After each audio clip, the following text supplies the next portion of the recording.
about 30 seconds. We're just going to give everyone a chance to get into the room. Will do. Thanks, Jonathan. Hi, everyone. Thank you for joining us today. My name again is Cecilia Chen. I'm a dental attorney. I specialize in representing dentists in purchase and sale of dental practices, lease and contracts, employment manuals, and partnerships. I'm licensed in California and Virginia, and I practice in California. So most of what I'm going to be discussing today will be based on California law. I also work with many clients in other states where I associate with local councils. I have been practicing since 2004 and have specialized in a dental niche since 2011. So close to 90% of my clients are dentists. So I feel very honored to serve this industry. I'll be co-presenting with Terry McAvini today, and she's a practice consultant with Mak Concepts, and I'll let her introduce herself. Thank you so much, Cecilia, for that great handoff. And Jonathan, thank you for having both of us on. Our goal, obviously, today is to answer questions and give some guidance and take a proactive approach to what practices can work on today and then closer to the return date, which is pending. Again, my name is Terry McAvini. I'm the founder of Mak Concepts, practice management consulting transition company that's been around for some time. This is my 15th year, actually. I actually come from many positions in the dental practice, having over 3 decades of experience in dentistry, and this is kind of my way of just helping this great industry and really hoping that we find some solace in each other's help. So today what I will be working on together with Cecilia is the ability to just help, again, give you that guidance. So I have a lot of tools for you. And then I'm available for questions, of course. So without further ado, and you're also going to see Smart Start Dental on there. That is a platform designed. It's obviously a domain where you can go on to www.smartstartdental, and it is a platform for dentists in any timeline in their careers. So that's up there as well. So without further ado, she's on her phone. Cecilia, go ahead and take it away. Okay. Thanks, Terry. So let's dive right into today's topic. As many states are looking to end the shutdown, hopefully California is one of them. What steps should you take to prepare your dental practice to reopen, to minimize your legal liability as an employer and a business owner? It's important to have new protocols and procedures in place to protect your staff and patients, and most of all, your office having to close again. So first and foremost, to the extent possible, order protective gear for you and your staff. You guys will be working directly in the patient's mouth. So it's really important that you have face shields. If face shields are not available to purchase, make one, get creative. There are many tutorials online that you can find on how to turn a plastic bottle into a face shield that can be worn with a headband. Pay a visit to your local tailor to see what he or she can design and make for you and your staff, even if it's not medical grade. Anything is better than nothing. You got to show your staff that you are taking steps to protect them and also protect yourself. Have you communicated with your staff and patients? As we get closer to the shutdown ending, it's important to communicate with them and let them know the new protocols and screening procedures that your office will be adopting to give them the confidence to come back to work and reschedule their appointments. So Terry is going to share more specific information on PPE and communication with the staff. Great, thank you, Cecilia. There are a couple things that I think we want to kind of follow, almost a checklist of sorts, and that's communication. It is so important at this time right now that you communicate. So I'm going to break this down and what the doctor should be doing and how they should be communicating. First of all, having a plan is paramount. At this point, we need to communicate with the patients. Now, Cecilia may or may not touch on this, but I have read things about abandonment by not reaching out to patients. I don't know how in depth that goes. I don't follow law, but I will say that whether there is a legal aspect of abandonment, the most important thing right now is to make sure that you are engaging your patients. So hopefully you are using means that you have right now in your practice to do so. So I wanted to break that down, not only for communication today, what you can be doing today, or at least let's check them off to make sure you have done that. Let's start with the patient. How are you going to communicate? So some of the forms of communication is really, let's look at what you have in place. If you have a website, make sure there is at least something that says you are available for emergencies, if most of you are. I think most practices are. There are a few that I know of that were not. It's interesting, just before I jumped on this webinar, something came on in my community, the next door. It says, do you know any dentists that are open? So we might not be doing a great job, at least maybe some practices, of letting people know, hey, our patients, we are still here for you under different circumstances, of course. But we want to communicate via email, websites, text, social media, and update them accordingly. I have a rule of 1 week plan to make sure that we are updating the patients as well as the team. So even if you're putting anything on there, it doesn't have to be so calculated as, hey, this is what's happening specific. It could just be reaching out to let them know that you're excited to see them, everybody stay healthy. It might even be tips on keeping their health up during this time. One of the most important things, what to say to address with the patients. What we know right now, there's probably a high fear out there with most patients. They are concerned about the transmission of COVID-19. So what we want to make sure is that we are telling them that we are taking extraordinary precautions to keep them safe as we enter that time when we're getting back up and running. And I'm going to communicate specifically on the screening processes during that time. However, right now that you do want to address any concerns they have, you can also send out information saying, while we've always upheld the highest standard of sterilization, we are obviously taking guidelines from CDC, ADA. Go ahead and name everybody that you're taking information in from. I don't think they're going to know me, so you might not want to quote that, Terry McAvenny, but nonetheless, let's get some information to the patients that say, hey, we are communicating, we're here, you're important to us, and make sure you continue to do so. That's going to be key, because patients will remember whether you abandoned them during this whole crisis or if you were there. So most importantly, let's make sure that we are communicating with them. I'm going to go into some screening, so for what they expect later, and I'll get to that slide in just a moment. Now with the team, I think the initial communications that most of my clients and a lot of the industry leaders that I've been in communication with have discussed, okay, first and foremost, everybody was going crazy the first week trying to figure out what to do. Teams were going on unemployment. Doctors may or may not have been communicating because they didn't know what to communicate to their team members. How we're doing this is a meeting like this, like Jonathan just created for everybody to learn. Get on a Zoom meeting. They're pretty easy to do. And so something like Zoom to gather your team. Also email, text, anything that you can do. One of the things that I don't want you to forget to do in terms of the team themselves, think about what you can do to reduce their fear. We do have concerns about team members coming back. I've already heard that from some of my clients, that they're concerned and they don't want to come back. So there's a lot of things that you want to discuss right now. And I think first and foremost, there is a letter that you can send to the employees just to let them know, even if you create your own letter and say, I'm doing my best, I'm creating a plan. I want to lead by example. I want to lead to reduce fear.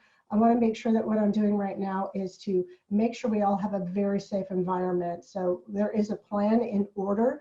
By not communicating that your planning is really kind of a weakness in leadership that I'm always concerned about with teams, especially as you jump back in and you try to reset and reboot and communicate new goals with them.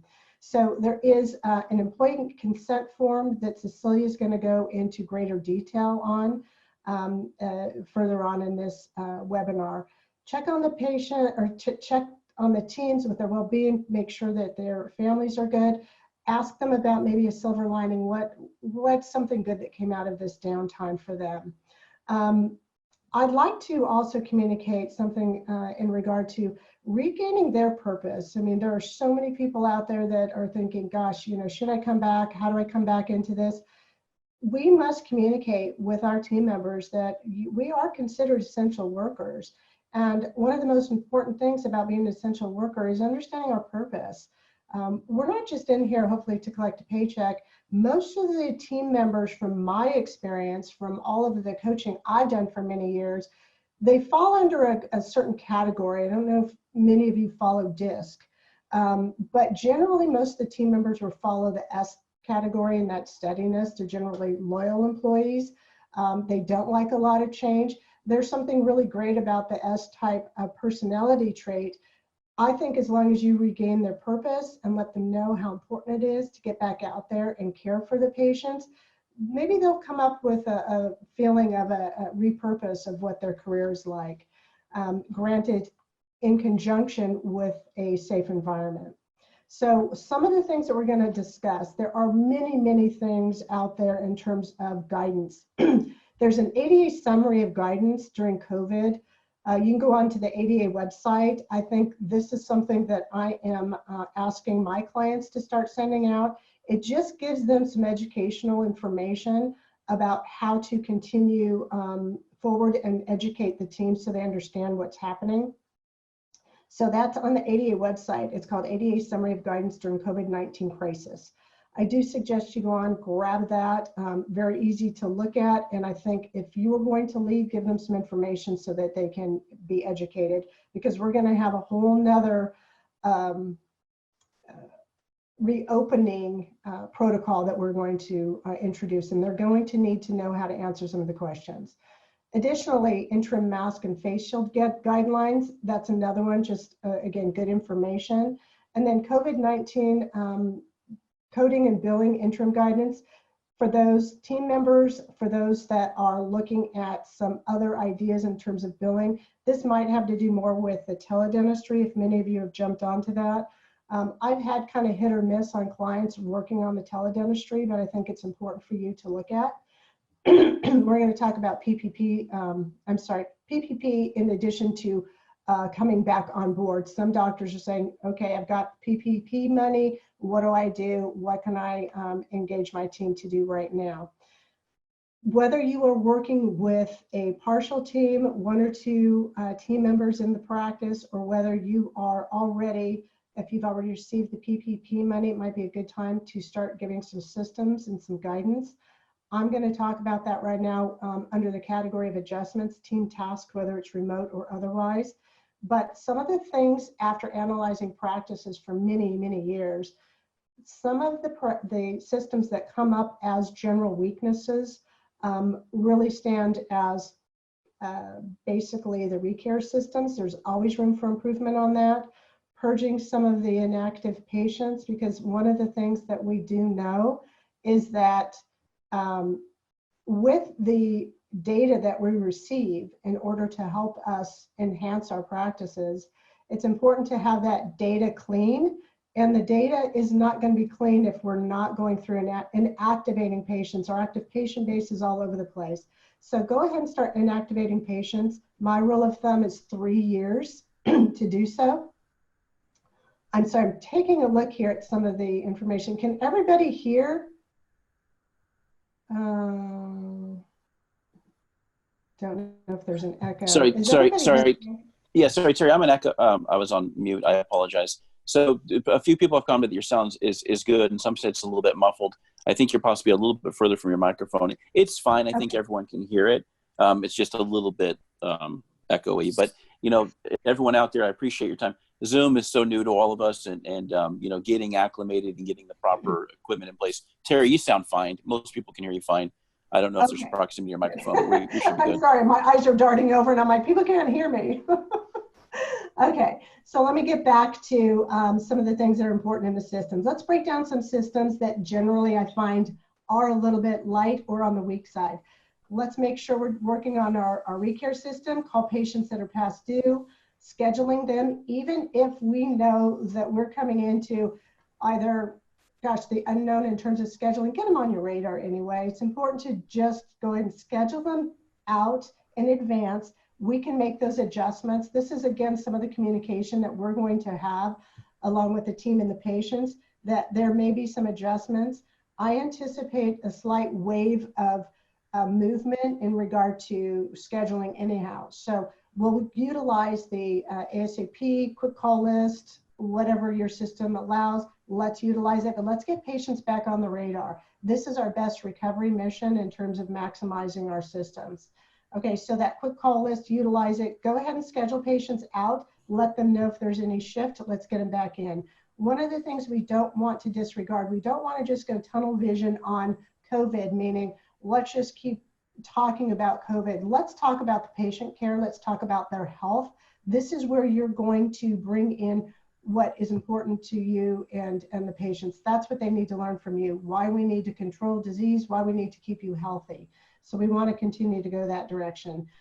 Delegating some things like OSHA regulations. OSHA is one of those things, obviously annually you want to keep up on, but let's make sure we've got the regulatory compliance up to date. I'll talk about this a little bit more later. Encourage hygienist and clinical team. As Jonathan has right now, you know, the RCE credits, there's webinars, there's a lot of information out there. Take this as a great opportunity right now to jump into any learning venues that you can, and there's so many of them, which is fantastic. Have the teams come back and share that. If doctors are saying, hey, I want to know what I can do with my team, I'm, you know, using the PPP money, I want them busy, I want them to do things, let's go ahead and do that. I think we're jumping around on the communication on the screen. So we'll go back to the communication feed, Cecilia. Which one's the right slide? The first one. I haven't got off that one just yet. No, sorry. Communication now. There we go. Okay, sorry. Okay. So these are the things prior to coming back that we're talking about. Again, get that social media if you don't have some of these things. Also, you're going to have some contact information at the end. There are some systems out there. If you do not have a communication system, please contact me. There is a system out there that I've already communicated with a group, and they are offering that through me to have a no cost for through August, I believe. So if you don't have one, let me know. Confirming again with the team members, we're going to go into that a lot more, especially with educational guidelines. And by all means, get that meeting. Cecilia's going to talk about it too, but just like we're doing now, let's get a Zoom meeting. Let's get the team on board with the plan. People feel so much better when they know they have a plan in front of them. It keeps them feeling like they have a purpose. And then, of course, they're going to get out of this crisis because we know it's temporary. So that's the communication points that I wanted to make right now. Okay. All right, Cecilia. Next one. All right, so here's our decision for the return plan. Let me go over a few things here. The return plan has a lot to do with the doctor's decisions. Okay, so let's talk about that. What are we going to do for hours of operation? A lot of practices are doing limited hours, and that's because we're going to go through a different screening process. We're going to have that social distancing. We're still going to kind of work into coming back into a different environment. Okay, so this is why we're going to adjust some protocols. So hours of operation, what I'm suggesting is to maybe have some reduced hours, at least initially, so that we have a plan to handle patients. So we have, again, the safety first and foremost. The team, you're going to want to decide, do we have part-time team members? I think we are going with part-time hours. How are we going to work the team into this? Again, there's a lot of gray area in this, and there's a lot of questions that you're going to have to communicate and learn from your team. That's why on the previous slide, we want to talk to the team, find out where they are, because we really need to determine how they feel about coming back, all right? This may look different if you don't know where your team is. So part-time hours might be a suggestion. The only reason I don't think full-time hours, depending on how busy your practice is, it's going to be very hard to maintain the protocols that are being suggested. Again, that's kind of one of those moving targets right now, so that might adjust as we go along. Scheduled patients, as I mentioned, let's get them on the schedule, but right now when you're coming back, you're going to want to target the patients, or at least get them scheduled or keep them in the schedule, move that schedule around so you're getting the patients with the highest treatment needs in terms of keeping them healthy. So obviously, if we've got some patients that are waiting for a crown seed, or if they are, they have a fractured tooth. Obviously, if it's something that wasn't emergency that you haven't handled, go ahead and look at the scheduled patients, determine which ones that you want to see now. You might even decide to schedule more hours, working Saturday hours. If you're part-time, you might want to stretch your schedule out, in other words, to see the patients that are waiting to be scheduled, okay? Adjusting protocols, we're going to talk about this specifically because you're going to want to make sure that you have some of the most important things in place. Cecilia's going to go into a great deal of information as we come along. So I know there's some questions that are popping up, but we're going to kind of target those at the very end. And we're also going to talk about some of the things that you're going to want to follow for liability as well. Updating records, consents, OSHA, SOPs, and HR compliancy. Let me just comment on this. This is something that the doctors are going to want to talk about too. Safety being a priority, sterilization, we want to make sure that the team is educated. We have new protocols in place or adjusted protocols, meaning we're going to have more protocol in place on top of what we normally did. In terms of a few consents and information, Cecilia will be going over that, but I want to talk real quickly about standard operation procedures. The SOPs and HR compliance information, two different things.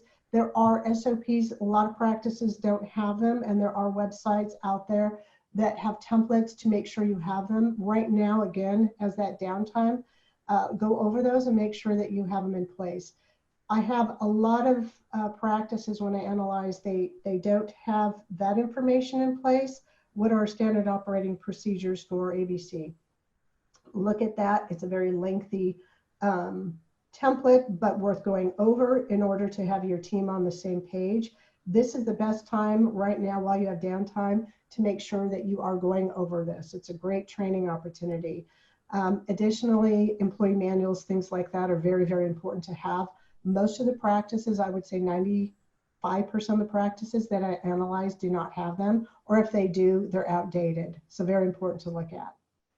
Okay, Cecilia, go to the next one.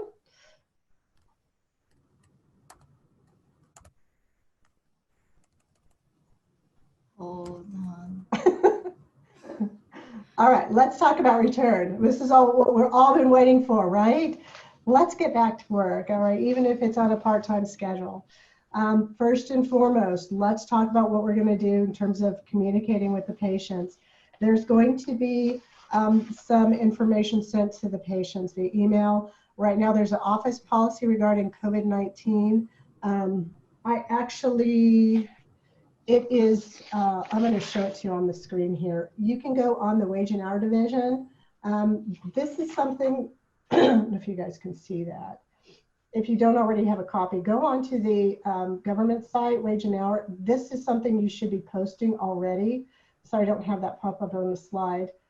I can send this to anybody too, but it's looks like it's Terry, it looks great when you hold it up. We can see it perfectly. Actually, yeah, I mean, most people can place it up pretty good. It looks actually really good. Okay, now just read it backwards. Okay, so this is actually something that needs to be posted in the practice now. So this is one of the compliance forms that I think you need to make sure is in place. Okay, this is for the patient again. Hopefully you would have sent a patient letter letting them know what's going on. And then again, what we talked about with communication, pushing out as much information as you can to let them know that you are keeping them safe. Okay, that's on the patient side. So make sure that you've informed the patients when you're opening, of course, and then having other things in place. I'm sorry, this actually is for the employees. I misspoke. Okay, so the team, the protocols that have been reviewed, this is something that you would do in your Zoom meeting and communicate weekly, go over all these different protocols.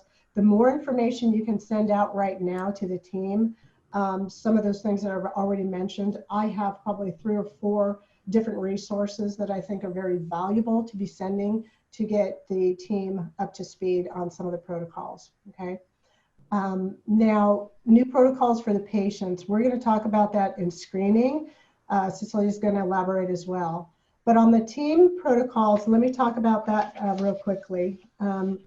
So on the team protocols, we're going to talk about monitoring. Cecilia's going to go into great depth again about how they are to be monitored, and then what if something happens during that period of time. We want to again remind the team of different sterilization techniques that we're going to put in place. And then also one thing with the team, we've got to just make sure that we've got a commitment each day to stay on board, and really use each other as the resource. Team is the most important thing to target right now. That teamwork is huge. So going back to the return communications for the patients, we want to tell them again what we're doing now, date of reopening, how we're reopening, making sure that they're informed with our new protocols, which again, I'd like for you to send out something that shares that information. I had a form, there's a great sheet, I'm trying to find it.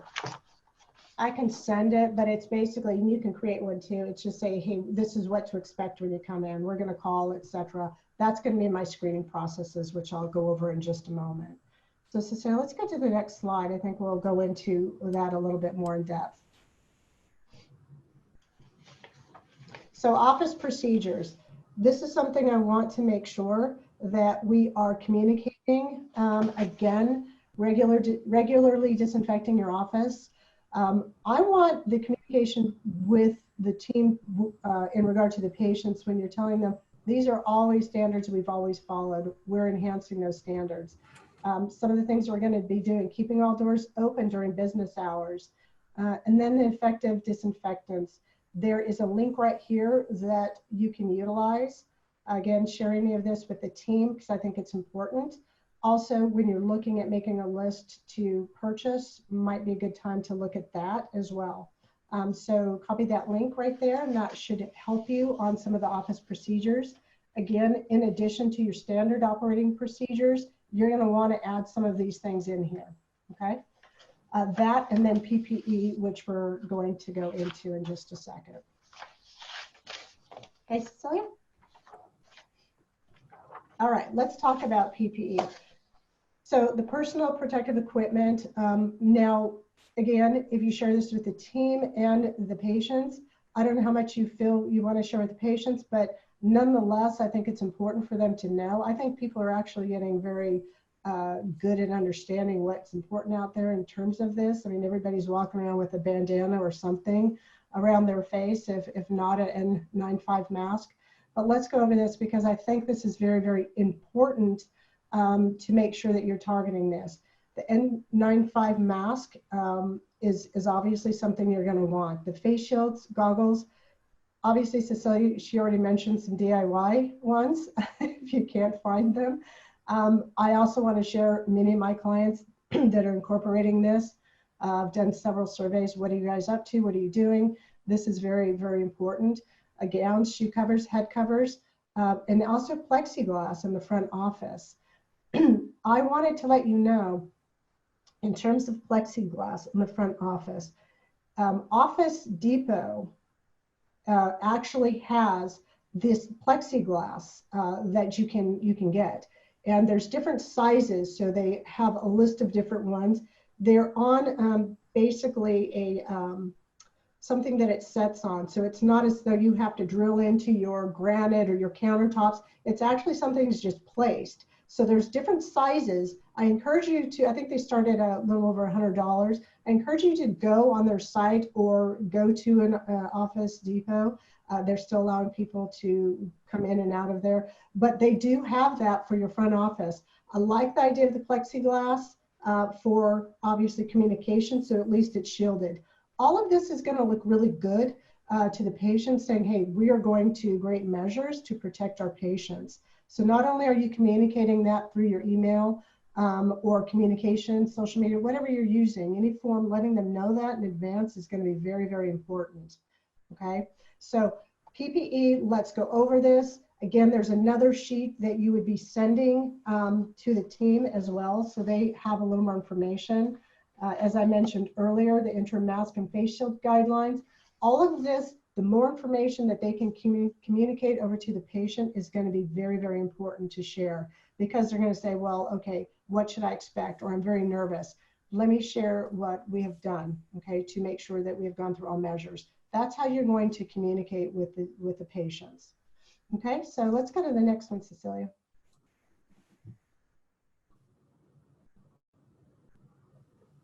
All right, patient screening. Let's say we're coming back in, even if it's part-time, we're back into business. We are now communicating to the patients that we have reopened, and of course you've put in some measures that are going to be put in place for them. So what is most difficult for most people is if there is not communication, if there is not some plan of action. So let's talk about the plan of action and let's share it with the patients. First of all, screening. The patient screening, my recommendation is to send this information out. This is what we're going to be doing. Okay, give them at least a list of what to expect. In that, we're going to be screening by phone. I do think it's important to do a screening by phone. Are you under mandatory isolation? Most people are going to answer no. Have you been in close contact with a person diagnosed with COVID? These are obviously the most important questions. If they answer yes to any of these, the rest of them are not important to ask. But we do want to ask on the screening. Let's say we've got Mrs. Jones scheduled tomorrow, and we're going to call. Obviously, you might still be using your system text and whatnot, but go a little bit further, especially if we're not seeing as many patients. Call them. This is very important to do for screening. And then the questions are going to be as follows. Do you have a fever, dry cough, shortness of breath, loss of taste or smell, runny nose, or sore throat? All right, if they answer yes to any of these questions, obviously we are not going to bring them in the office, okay? So that's the first thing that you're going to do. I do not know the answer to this, but my question is, there may be an opportunity for you to add this onto even a text message. I don't know if you can do this on some of the texting functions through some of the companies out there, Lighthouse, Demand Force, Solution Reach, all of those. I don't know if you can add that much to it, but nonetheless, I'd rather have a phone conversation just to make sure. And you can also, again, reduce the fear with the patient when you call them and talk to them. So I think this is important. Don't forget to screen the patients, and let's make sure the team knows how to do this. Additionally, we're going to have this sign-in sheet, a consent sheet, that has that same information that Cecilia is going to go over. All right, let's go to the next one. All right, so that's the patient screening day before. And again, we want an okay. What you also want to bring as a new protocol is let's take the temperatures. So we want to have means of taking the temperature. And there's a lot of great systems out there. I think most of you probably know there's one that you just touch the forehead and it gives you the reading. That's probably great to have. Again, on your shopping list, make sure we get some of these things in place now. Many of the protocols that have adjusted in this is not having patients come in. Obviously, we don't want to have other patients in the reception area. Most of the offices are going to be adjusting their protocols to one patient at a time. So how are they doing this? They're going to obviously confirm the appointment, go through the screening, and then they're going to say, upon arrival, I'd like you to call, okay? Some offices, depending on the way they're designed, maybe they can walk out and say, you know, wave and bring the patient in. If you're in a 5-story building or 10-story building, you're not going to run downstairs or jump in an elevator. So I mean, it's a great weight loss plan, but you're probably not going to do that. So what we want to do is just send a text message, call when you're here. We will let you know when it's safe to come in, and we will have them wait in vehicles. Again, share this with the patients that this is your new protocol. The COVID-19 informed consent upon arrival, this is something that you're going to go into as well. Just to kind of finish off the patient screening, just remember when patients are coming in that you're going to have to continue with barrier protection. So some of the barrier protection is if they have anything that they're signing, they're obviously going to sign some consent forms. Be careful with the pens. Make sure you're doing something to change those out. If there's disposable pens, if you have the plexiglass, I do encourage that. I think that it's important to do that, and make sure that you have something that you can wipe down anything that they're touching. Go through that great length. Most of the offices that are going to go back into action very soon are going to follow all that protocol. But most important thing here is to make sure that you are going through a training process with your team to train them how you're going to now conduct all of these services. You're going to come into this with a morning huddle. I would like a pre-day planning before you even start of going through all these protocols so everybody knows. I'd like you to have some dialogue ready for when patients are calling or there's some concern. You know, Mrs. Jones, I want to assure you that your appointment scheduled or reserved tomorrow at 2 o'clock. We are going to great lengths. Let me share the things that we're going to do. And what's most important is your health. So we're here to help you. So we're so happy to see you. We look forward to doing so.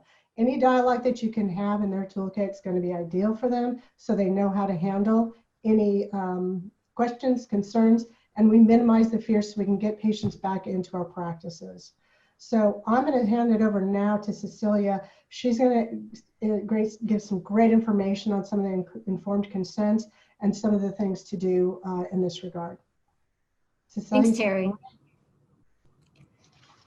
So, okay, before each patient receives treatment, I'm going to talk a little bit about the importance of these consent and a waiver form. And the real reason for this is to, again, everything we're discussing today, the main goal is to minimize your liability as an employer and as a business owner. So in addition to screening the patients before they come in, they should also sign a consent and a waiver form. The patients need to acknowledge that the COVID-19 has a long incubation period, and it's impossible to determine who has it, who doesn't, given the current lack of testing. And that dental procedures create water spray, and the nature of the spray might linger in the air, which can transmit the COVID-19 virus. Confirm in writing that they do not present any known symptoms of COVID-19, have not been advised to quarantine by any medical professional, or being in contact with someone who is being tested positive for COVID-19 that they know of. So this will protect your practice from being sued by your patients and staff for being negligent and creating unsafe working conditions. So it's important to have these forms in writing to have in your file so that in the event of litigation, hopefully that never happens, but in the event there is litigation, you can have a paper trail of all the steps you have taken, instead of just say, yeah, I screen the patients on the phone, I do this, I do that. But you know, it's important to have a paper trail of everything that you have done and have them confirm in writing as well.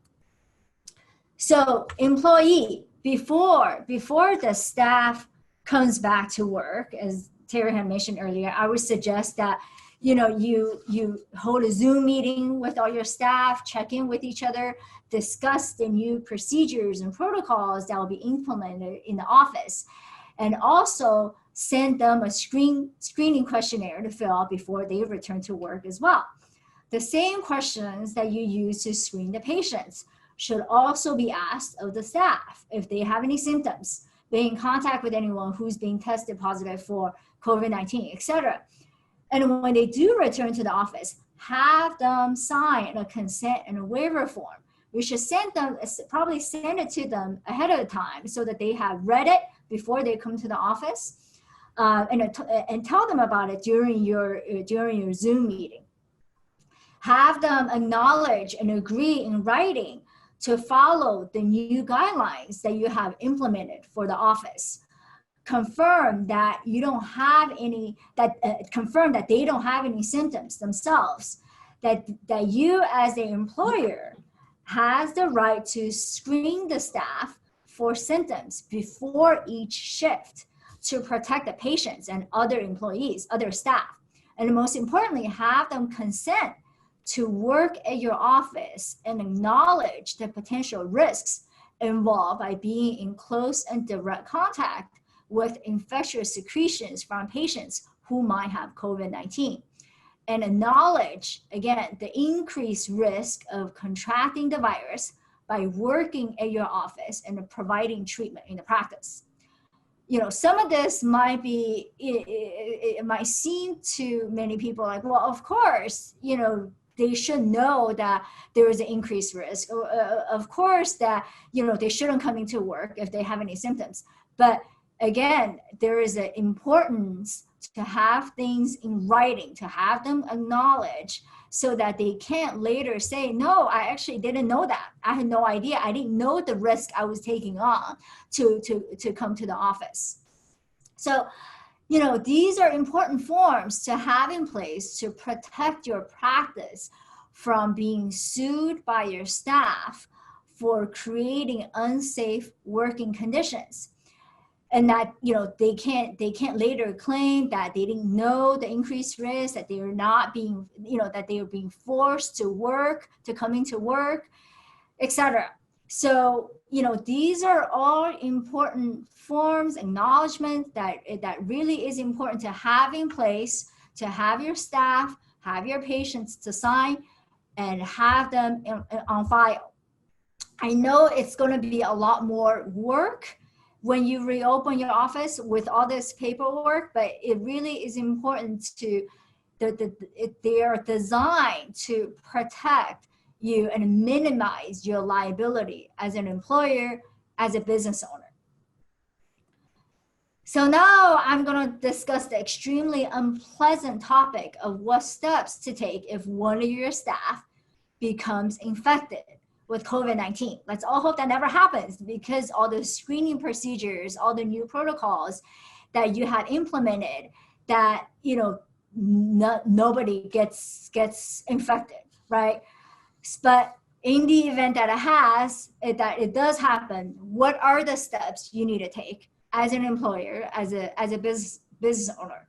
So as soon as you become aware of or being informed of somebody having tested positive for COVID-19 in your office, instruct the infected employee immediately to stay home for at least 14 days and self-quarantine. Do not return to the office until they have been symptom-free for at least 72 hours with no medication. The second step is to establish 2 14-day windows. So that will help you determine the scope of mitigation efforts. 2-week period before showing of any symptoms, and the 2-week period after testing positive, the quarantine period. So if you get informed by your staff on June 15th, for instance, the 2-week prior is from June 1st to June 14th. And the 2-week quarantine period is from June 15th to June 30th. These are the 2 14-day window period that you need to establish. Step 3, ask the infected employee to identify all areas that they were physically present during the 2-week period, during the 2-week prior period, from June 1st to June 14th. If your office is fairly small, just assume the entire office will need to be sanitized. Sanitize the areas or the entire office. I recommend the entire office to err on the side of caution by a qualified professional or in accordance with the CDC guidelines. And here is a link that's on the slide from the CDC on recommended guidelines to properly clean and disinfect the facility after a suspected or confirmed COVID-19 case. From a liability standpoint, I really recommend that you use a qualified professional to properly clean and sanitize the office. Search for biohazard cleaning companies or COVID-19 cleaning companies. There are many of them online that you can find. And if there's none of them that are available to come to your office, then use that link, go to that link to see what disinfectants you're gonna need, what procedures you need to follow to properly sanitize your office. Step 4 is to inform all the other staff and the patients that have come in contact with the infected staff during the 2-week prior period. So again, that's the period from June 1st to June 14th, okay? So ask those staff and patients to stay at home for a minimum 14-day period to self-quarantine. Be sure to make sure you do not identify or confirm in any way who that infected employee is, because that will be a violation of the American Disability Act, and you can incur serious liability to the infected staff. It doesn't matter if everyone already know who it is. You're the employer. You cannot confirm or acknowledge in any way, shape, or form. Because if you do, again, the liability falls on you. You are not in the same position as your staff. You have more liability as an employer. Step 5 will be to close the office so that it can be properly cleaned and sanitized. And most likely you have had contact with the infected staff as well. So you will also need to go into self-quarantine for 14 days. These are tough steps to take, and that's why it makes all the screening procedures and a new protocols that you need to implement so important. So hopefully these steps will never have to be addressed, right? But in the event that if they do have to be addressed, and because unfortunately the staff, they're not in a bubble, right? They come into contact with other people outside of the office as well. So you have got to plan for this. Talk to your friends and colleagues. Have a plan in place to cover each other's patients in the event one of you becomes sick or need to self-quarantine because one of your staff got infected, so that the patients can still be seen and there's still revenue that can come into the office. You will pay your friends a certain percentage of collection that you yourself will agree to be paid in the event you cover for your friend and colleague. So this is a time for everyone to come together to cover and help each other. So definitely reach out to your friends and colleagues to formulate a plan before you reopen your office. And during this time, before you reopen your office, you have got to get the consent and the waiver forms I had mentioned in place. Check with your local and state dental societies if they have those forms that can be provided to the members. And you can certainly contact my office for the forms as well. Update your office procedures manual to include the new protocols and screening procedures that will be implemented for the office to reduce the risk of contracting and spreading of COVID-19. If you don't have an existing one should definitely be created. Update your employee manual to include the new rules and regulations concerning the new COVID-19 paid sick leave requirements. In California, different cities are signing different emergency paid sick leave orders into law. So you need to understand whether the paid sick leave order applies to you as an employer, and which employees are covered, and what are the covered reasons for use of the COVID-19 paid sick leave. What is the amount of paid sick leave you must provide? Is your dental practice as a healthcare provider exempt from the order? Employers with fewer than 50 employees may claim an exemption from the emergency paid leave provisions of the Families First Coronavirus Response Act. And the exemption applies specifically to leave taken for reasons of childcare and school closures related for COVID-19. So these are all very important questions that need to be addressed and incorporated into your employee manual. And if you don't have one, it's even more important to create one going forward so that you and your staff can all be on the same page about what each of your rights and responsibilities are, so that you don't find yourself being reported to the labor board for violation of the labor laws or the Families First Coronavirus Response Act. And more importantly, it creates a more harmonious relationship with your staff if everyone is on the same page about what benefits are available and what are not. So again, so these are the main steps that I hope to be the takeaway from, from a legal standpoint, from our today's webinar. Got the consent forms in place for both employees, patients.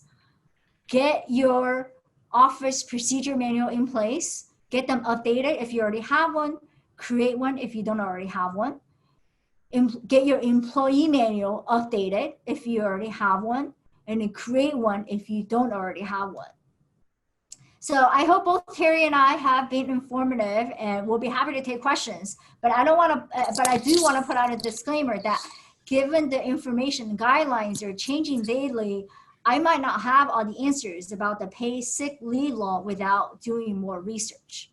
So I guess awesome, we can open it up to questions. Yeah, that's awesome. You can hear me, right? Mm-hmm. So yeah, everyone that's here, it's about noon, or it's about an hour into the call, wherever you are. We're going to do some Q&A here. Please bear with us. We still have close to 500 people on the call. So we're going to go through some of the question and answer. If you can't stay with us for the duration of the question and answer, we're going to go as long as people want to stay. If Terry and Cecilia are available to answer all these questions.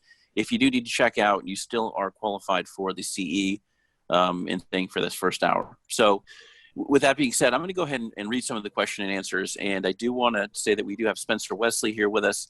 He's going to help me with some of the Q&A. He's getting some out of the chat. I'm going to read some out of the Q&A. If you have additional questions, start putting them in the Q&A and we'll go from there. The first one says, hi, Jonathan. Was hoping to get the checklist from yesterday's meeting. How do I do that? Please email me and I can send you that information from yesterday's meeting. How do you handle requests for N95s when they are not available? I have level 3s. What should I do? Terry or Cecilia, do you have any idea on how to access masks or whether they're available? So access to actually purchasing them, Jonathan, was that the question? Yeah, and then I have a comment from one of the supply reps who's in the chat. Tom Slezak is a good guy and a good friend of mine, and I'll read that off. Hi, Tom. Yeah, that's great. So I think right now what we're dealing with is there's different levels of in terms of masks. The N95 is obviously the best one, but there is a trying to locate it actually. I have so many papers here. It's insane. There is a sheet that goes over the different masks. That was one of them that I was suggesting that you go over with the team, and it has different levels. So I think that the answer to that is if you don't have the N95, there are other levels, other surgical masks, other masks that you can still use. So maybe we can we get Tom on here to see, obviously he's got a little bit more of a connection. Yeah, I asked him if I could find him and open his mic. He did leave a great comment here. I don't know if we'll have time to find him and open his microphone. And I am going to ask him and one of the supply reps to come onto a call. I'm sorry, supply reps. His equipment rep to come onto a call next week to talk about replenishing the supplies in your office as well as flipping the switch and starting it back up from an equipment perspective. But Tom said that most dealers are depleted of most of these items because they are going to all the hospitals first. I have found a great resource for face shields that are effective and affordable. And that is www.bio-mask.com. So biomask with a dash between bio and mask.com. And Spencer, if you could put that into the chat for all that email address out to everyone in the chat, they can see that. Will do. This is on so the ADA next website too, just FYI. This is on the ADA website. This particular sheet goes over it. Perfect. And then share for educational pieces. And Terry, you've flashed a lot of really, really great collateral, and people have been asking about how they can get a hold of that. I see your domain name, but I don't see your email address. Can people email you to get this information? Yeah, sorry about that. It's actually terry@makconcepts.com. So it's TERI and then makconcepts.com. Perfect. So the screen that we have right now has the contact information for Cecilia and Terry. Cecilia, I think it's the same with you. It's just your first name at your domain name, correct? It's C-Chen, which is CCHEN. C-Chen. Okay, so practiceatty.com. So if you guys go ahead and put your email addresses into the chat, just so they have that, it's pretty straightforward. The chat, if it goes to everybody, they'll see it in the chat box there. Cecilia, a question kind of for you. Two of my 4 employees want to stay home and collect unemployment. Just received the PPP loan. I want to put everyone back on payroll, even though not everyone is in office. Can I leave those 2 on unemployment wages and continue seeing emergencies till stay-at-home order is lifted? So that's a tricky question, because how can an employee be on unemployment and for you to also have them on payroll? That so I work. think, yeah, I think those 2 employees want to stay on unemployment. He wants to bring the other employees back and utilize his PPP loan. I don't think that the PPP. Go ahead. If I'm reading the question correctly, is to have the PPP loan to cover all 4 of them, to put all 4 of them back on payroll, not just the 2 that's coming back, right? Or let's answer it both ways. Under the assumption that he wants to utilize the PPP to put everyone back on payroll and those 2 people want to stay on unemployment, I would assume the answer is no. So let's have a quick answer. That's the same. Yeah. If you want to bring back the employees that want to come back on and not be on unemployment, then you can utilize the PPP loan for them. My interpretation of the PPP is it is allocated based on payroll, but you can utilize that resource based on paying out payroll. So in other words, if you got it on the basis of having 10 employees and you only have 4 back, you're disseminating that money based on those 4 employees utilizing it. Right. Because remember, it's the 8-week period forward from when you receive the PPP loan, not the 8-week period prior to you getting the PPP loan. Perfect. The next question I have, there been any changes from SBS or Congress on when the 8 weeks to pay employees starts once you receive the PPP loans? Cecilia? Okay, so that's what we were just talking about. So again, the forgiveness part covers the the payroll expenses that you have incurred the 8-week period after you get the PPP loan. Okay. There was a great comment from Anisha in San Francisco just saying, Jonathan, I love these calls, and she had a specific title and topic that she wants me to cover, and she's going to email me that. I want to extend that to everyone on this call. If there's something specific you want me to cover, I'm going to find a presenter for that topic. A lot of your concerns are similar, so when you send me those emails, you're probably in concert with a multitude of others wanting something similar. Where can I review the SOPs for practice, and are there forms that I can download? So I think I mentioned that, Jonathan. There are some, if you actually just Google, there's so many different SOPs out there, templates. My suggestion is to just Google those templates. There's several companies that have them out there. I would just find one that works for you if you don't already have one in place. Some of them are a little outdated. There was one I found recently that I thought was a little bit more updated. So I would probably put in the closest date range, 2020, and then download that. So it's probably more of choice what looks best. And if I have an opportunity, if anybody wants to email me, I can pull up the one that I found. I actually just looked at that a few days ago. So I will double check it, but you can just Google it and find. There's one, I think, last name's Freeman, but there's a newer one that I found to be a little bit more updated. So I suggest Google that, and then you can add to that if you don't already have it. Okay, perfect. We've got about 80 questions in the queue, so I'm going to dismiss some that are duplicates and go through as many as we can. Terry, where do we get the employee rights sheet? I think you're answering that live. You already addressed that, or go ahead? I was chatting while Cecilia was talking too. It's actually at www.dol.gov, and it is called the FFCR Employee Rights. If you just Google that, or actually put it in that website, it should be right on there. Excellent. CDA recommends postponing all routine procedures indefinitely. Does it mean we can only schedule for emergencies when we reopen? Not to my knowledge, Cecilia. Sorry, I had some audio issues. What was the question? Sorry. It's about only seeing emergencies when you reopen. It's not my understanding that it's just emergencies. Yeah, so I think that message they're saying for routine procedures indefinitely, next sentence, when we reopen, obviously we're going to be able to see hygiene and everything else. And, someone asked about the reopen date. We'll address that. We talked about that on the call yesterday.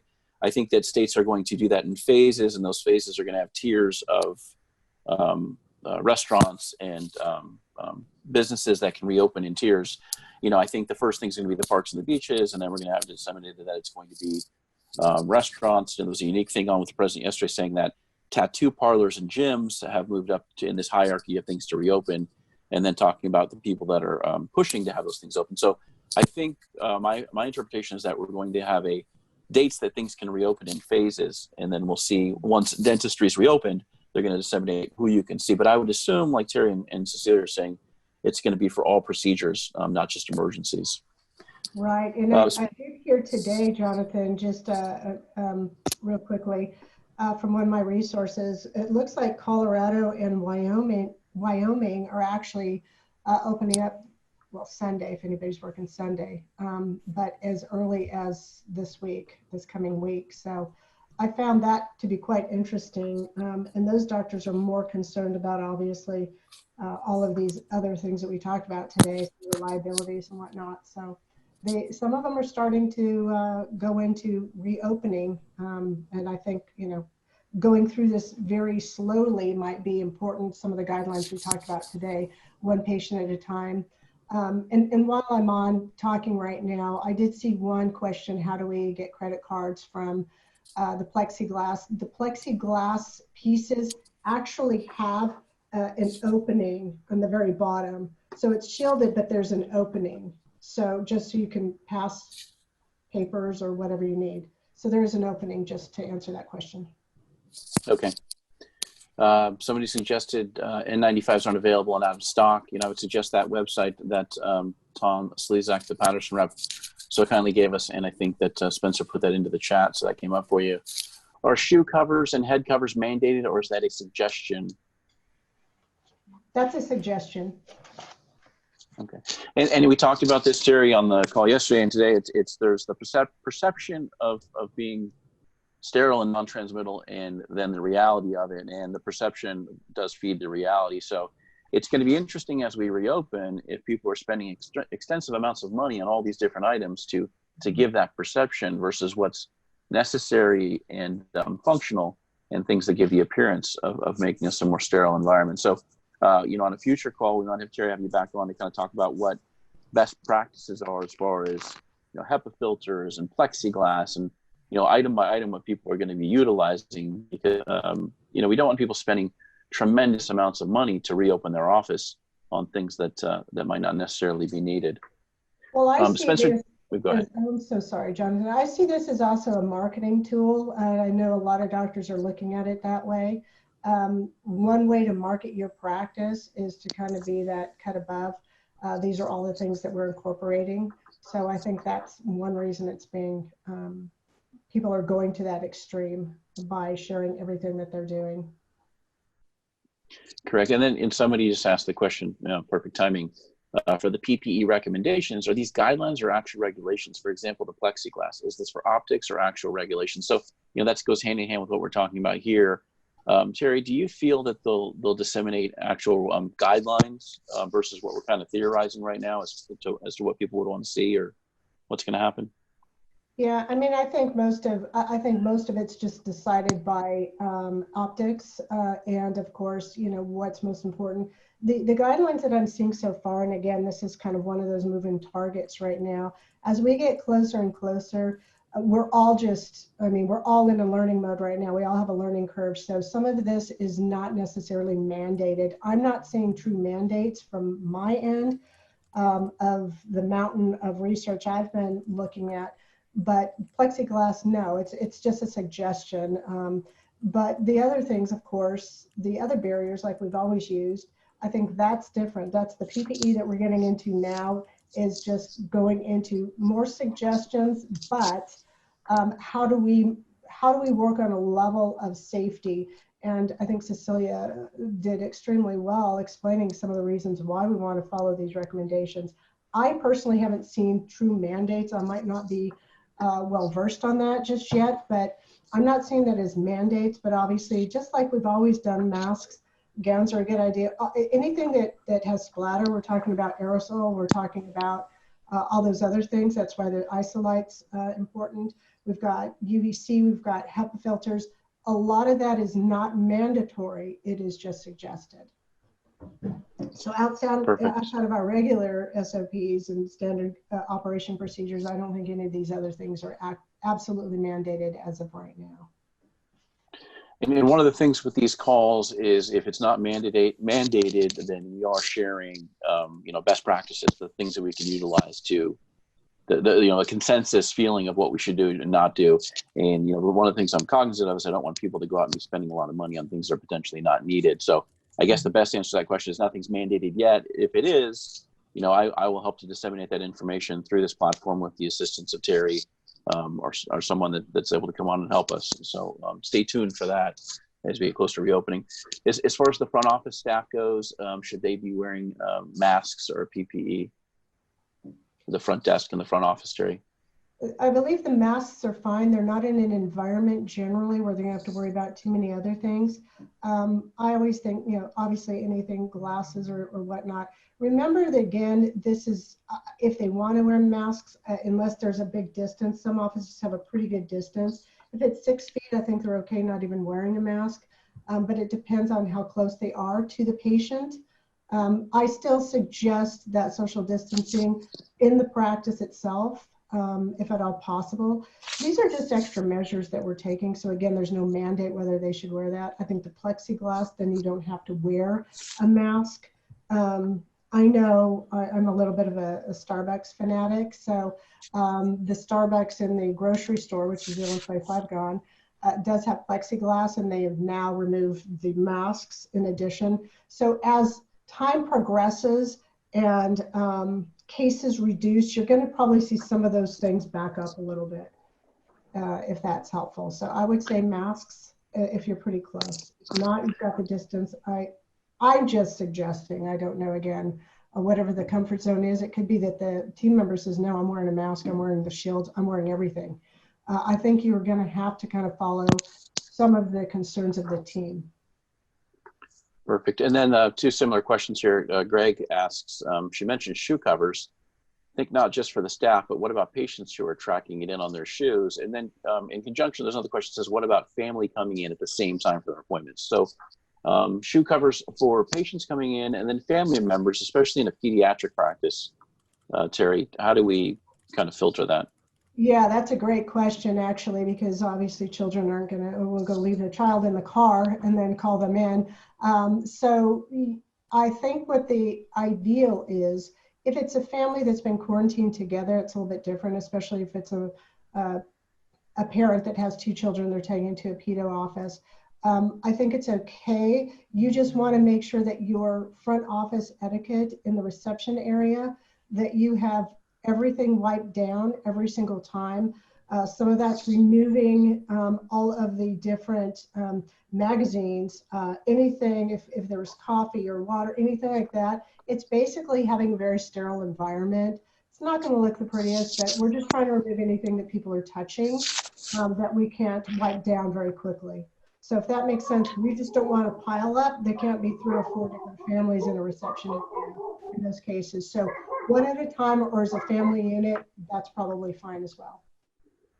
Perfect. And then as far as intake forms, iPads, pens that are being utilized, someone told me they're going to have a clean pen cup and a dirty pen cup, and then the iPads being sterilized. So, Terry, we might have an entire session just on going over some of that stuff as well. Yeah. Cecilia, people are asking about the COVID-19 patient consent form. Where can they get that, or is that shareable? Can they contact you for that? Yeah, totally. You guys can contact my office. I can send you guys a copy, or I think CDA might have one as well. Okay, and then Terry, with the limited amount of PPE available for purchase, how do we handle the limited supplies? Are there legal implications where if we reuse or wipe down the PPE that isn't otherwise designed for that purpose? So legal implications, Cecilia, and as far as getting enough PPE to properly function, Terry. Cecilia, the legal part, you want to handle that first? That's Cecilia, you a don't tough feel question comfortable? to answer. Yeah, I mean, I think anything that's not meant to be reused, I don't think anyone wants to go on record and saying it's going to be okay to sterilize and do things. My fear is that we do hit a supply chain issue and not having enough PPE on hand. And this is difficult. I don't want to tell people run out and buy it now, but there is a certain point where you're going to have to proactively plan for this reopening and have enough supplies on hand. And there are people giving great. I see Tom Slezak, the Patterson rep, who's fantastic in Southern California. He put up again that www.biomask. I'll ask and see if there's people that have resources to get those things. They said yesterday the state of California should not have a mask issue because the governor has negotiated something to provide a large number of masks. But Terry, do you have a sentiment on a run on PPE and how that could look if you can't function without it? I have read a few things like most people. Were just following this moving target as to what do we do in these, what are the, what's the plan B, in other words. And I have read that there is, you can use that a few times. Now, I would be remiss to say that I would probably not be reusing if there has been some type of splatter. If we're looking at different things like that, I think right now we're working off common sense, Jonathan, but I can't really speak to what that plan is and where we're going to get that stock and what's best. I haven't found anything specific that tells us that we can use it 1 or 2 or 3 or 4 times. I just think we have to be very careful in deciding, what we're using. It's like anything. If you're using something in a practice and you've had some type of aerosol transmitted, I would want to change that down. I would want to do whatever it takes. The whole point here, and where I think the legality part comes in, is when we're not doing everything we can to reduce the spread of this. Now, hopefully we're all going to get back in action here and we're not really dealing with a large amount, but I really wish I had a better answer for you, but I don't know of any that I've been researching. It'll be on my list of to-dos to continue to find that, and we can always send that information out. And we'll probably all just need to really work together to keep in touch so that we come up with any of these questions and the answers, because the same ones are coming up. And the reason they're coming up is nobody can answer them just yet. At least. Yeah, and go ahead. Not yet, and I do want to say I appreciate the two of you coming on in this forum, because we don't know the unequivocal answers to some of these questions quite yet, and you guys coming on and having the ability, the courage to, and the research that you guys are doing we can't thank you enough to kind of get some answers to these. And sometimes with these meetings we're coming up with questions. I'm sure that Terry and Cecilia are writing things down right now, saying they're going to go back to the lab and they're going to research these things, and we're going to have better answers going forward. Not that they're not giving their best answer today, but some of these don't have, clear and concise answers available just yet. I think that's safe to say, Terry and Cecilia. Yeah, absolutely. And one thing, Jonathan, I've worked on, I'm actually in the middle of working on a plan, a physical plan for doctors, how to communicate, what to communicate, and specifically some of these guidelines that they can attach and start sending out. I know I read one comment by a doctor that was talking about what we're supposed to do as doctors for the teams. Just to kind of talk about that a little bit further, one of the things that are so important, the reason why we're stressing in these meetings and what we're communicating, is we need to solidify not only our goodwill of our patients, but the goodwill of our teams. So that's why so much of this is geared for how we communicate right now with our teams. And I know there's some doctors, one of the industry experts that I work with a lot on some of the HR factors, they're saying a lot of doctors are saying, well, can I trim the fat? And they're saying, can I terminate some of my team members that I don't, want to re-engage.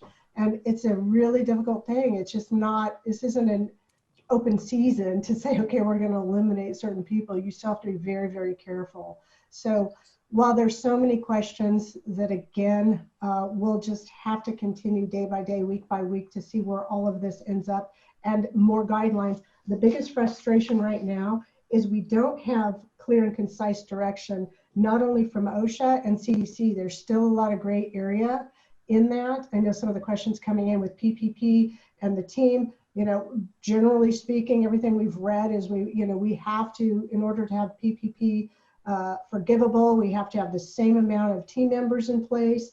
That's something that I've read. And then we've got, well, wait a second, does that apply to new team members? There's so many things that we're still going to have to learn to handle all of these questions.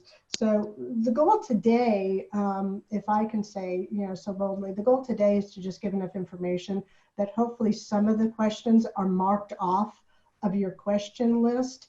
And as we proceed, we can circle back around when we have some definitive answers, but I know it's a gray area for all of us. Yeah, and this venue and these communications definitely help with that. That's kind of the purpose and the means. Not that we have the absolute answers until it's regulated by CDA or ADA or somebody, but more information is going to become clearer in the future. For sure. Cecilia, there's a number of requests for the consent form. I think we covered that, but again, if you want the employee or patient consent forms, you can contact Cecilia Chen. We have her domain name there, and then her email address is in the chat box.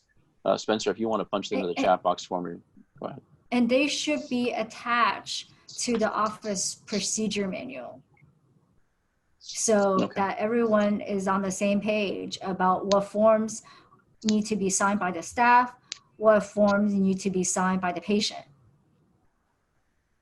And Perfect. The form for the patient should be signed at every visit. It doesn't matter that they were just in your office 2 days before. 2 days later, it can be something entirely different. It doesn't matter. Just have them sign it. And someone asked if those can be done electronically, possibly even before the visit, DocuSign or something. Yeah, sure, absolutely. If there is a way you can integrate that into your office. So as far as those forms, please email Cecilia and she can get those for you. I just want to take a quick second to defer to Spencer Wesley with Engage Advisors. He's here on your screen. He's been nice enough to help us out. His microphone is muted. I'm going to let Spencer, cover 2 questions that showed up in the chat. He wrote all those down for us. So Spencer, if you want to, read off 2 or a couple questions from the chat, please. Well, you mean the questions that I was pulling first? Yeah, the chat, from the chat. Man, I got to tell you, I'd be reticent about which ones have been answered already because I've been trying to follow so many questions. We have 83 or 80 some odd questions in the Q&A, and then many from the chat that are probably duplicated there, and the original presentation probably covered it. That's fine. So yeah, bear with me. I'd say that's okay. Yeah, in the interest of time, the overwhelming question I see repeated is forms posted, and then our office is really going to be recommended or need to shut down if one person within the office is confirmed COVID. Okay, let me go back to the Q&A then, because the consent form we just covered, that's been pretty consistent. Is it possible to share a plain consent form? We have that. Do we have an idea of when California dental practices will reopen?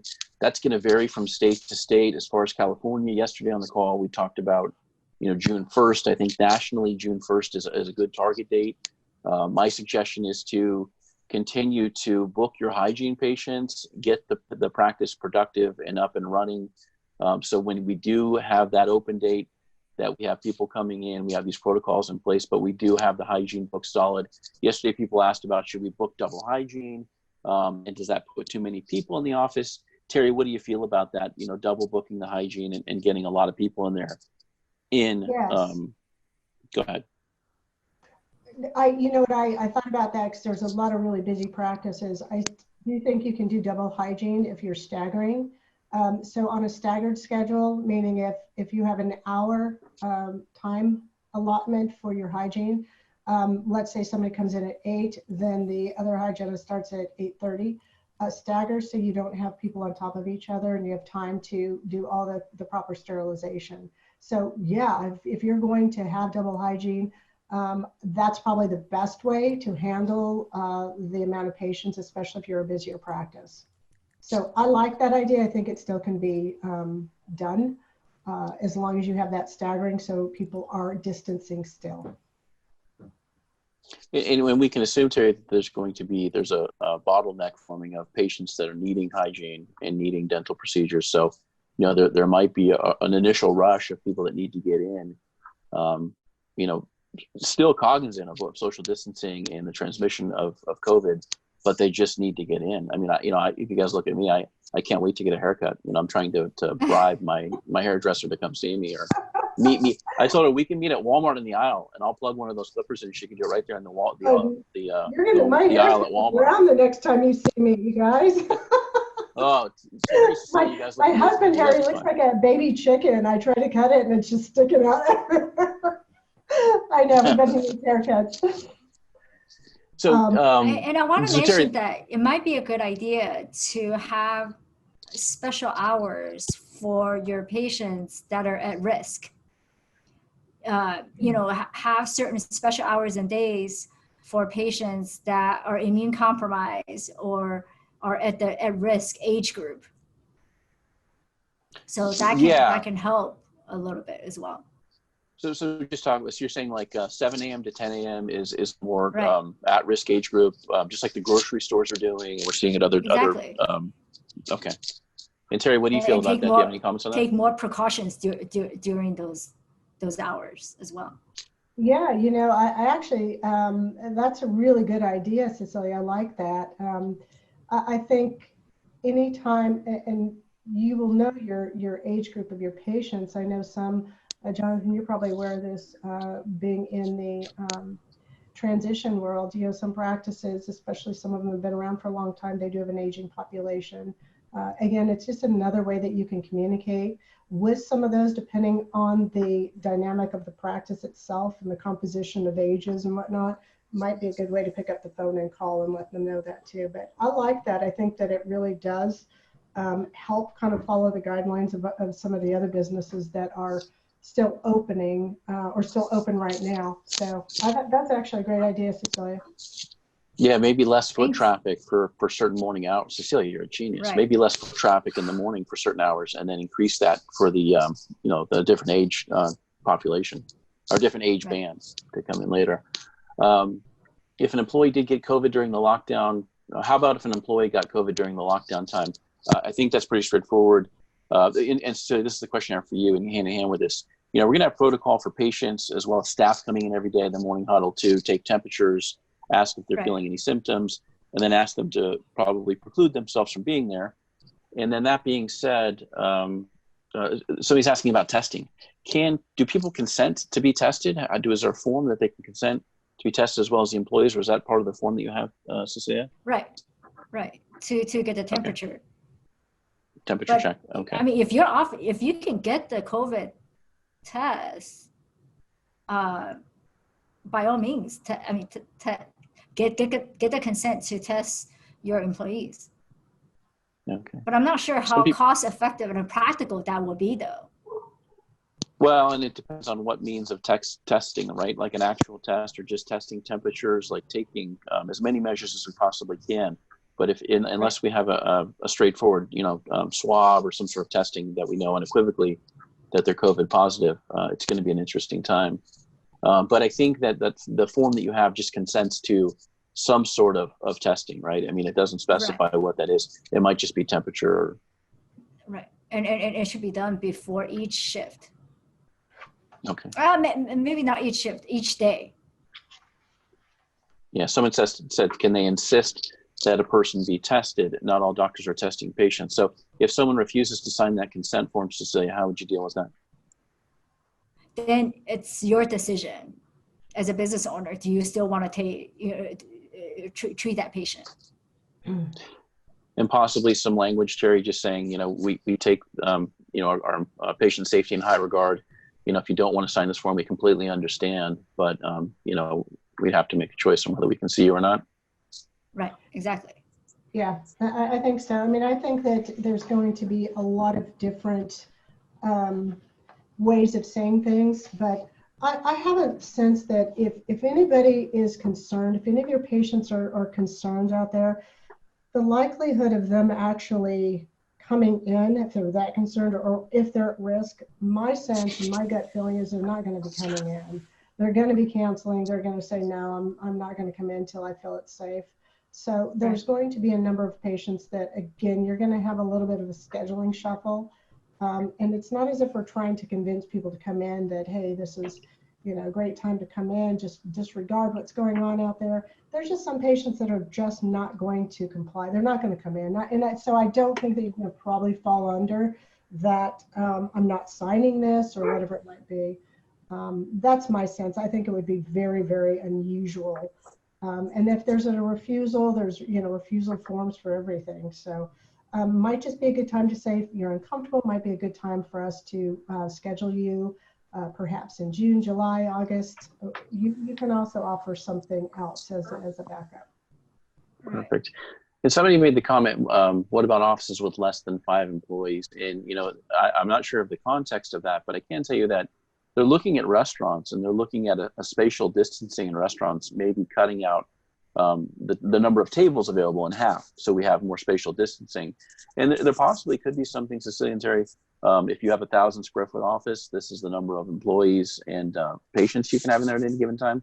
Do you think that might be something that's instilled, or it's just the discretion of the owner of the business? And again, we don't know, we're just guessing, and I apologize for asking this, but is there anything about the spatial distance and the size of the office that you think that could play into how many people are there and how many employees? I can answer that some offices with the larger footprint, some of them are actually bringing patients in, and it's kind of an extended reception area or an area, maybe they've got a consult room, something like that. Some of them are using it as a means of, communicating in one area or again, distancing. I still think, depending on the size of the practice, that distancing. So some of the guidelines that I've suggested today would be, again, calling, getting patients in one at a time. And then the team, of course, like Cecilia has already mentioned, making sure everybody, that comes in doesn't have a fever. At this point, these are just measures that are going to take place just to make ourselves, feel a little more comfortable. But the incubation time and all those other things is why this has become pandemic. However, my point in answering your question, I think it does matter if the practice is large enough. This is why some practices, some of those decisions that the doctors are going to be making now would be, let's decide if we're going to be working part-time. Okay, so what are my part-time employees? This is why the communication with the team is important. What team members are willing? I'll be talking to a doctor this afternoon that just opened a practice. She transitioned with me, and she says, I can't get, my office manager to come back in. These are concerns. We don't know. I can tell you right now, the problem is if we're not communicating and learning a little bit more about where our teams stand, everyone's going to be coming in this with a different mindset. Okay, so if we don't know, if we're not communicating with them, or if we're not asking the questions, tell us how you feel, tell me how you feel about this. Some of them are going to volunteer to not come back on a part-time schedule. And some are saying, no, I want to get back to work. So the point being is probably a part-time schedule while you are reducing your patient flow. Definitely. And this is the time go ahead, to update the office procedure manuals and employee manual, and specifically the office manual, so that you can communicate with your staff and share with your staff what new protocols that you will be implementing, so that they feel confident to come back to work, and the patients will feel confident to reschedule to come in. Definitely. We talk about the employees, I can tell you as a practice broker, I am getting a lot of calls and a lot of doctors who are over, mostly over the age of 60 or 65 that are saying, Jonathan, I want to list my practice, not knowing how this is going to transpire. I don't know if it's safe for me being in that age demographic. to go back there and work. And you know, we're in the process of selling the practice, so it's an incredibly interesting time. And you know, ideally, we want to make sure that everyone is comfortable and confident when we go back in.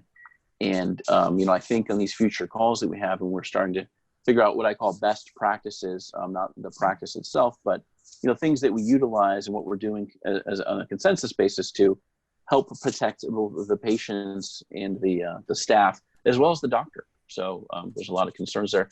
Cecilia, do you know if an employee can file for workers' comp when she tests positive? And Cecilia, you're sharing your screen, so you just went into the slide mode of your presentation.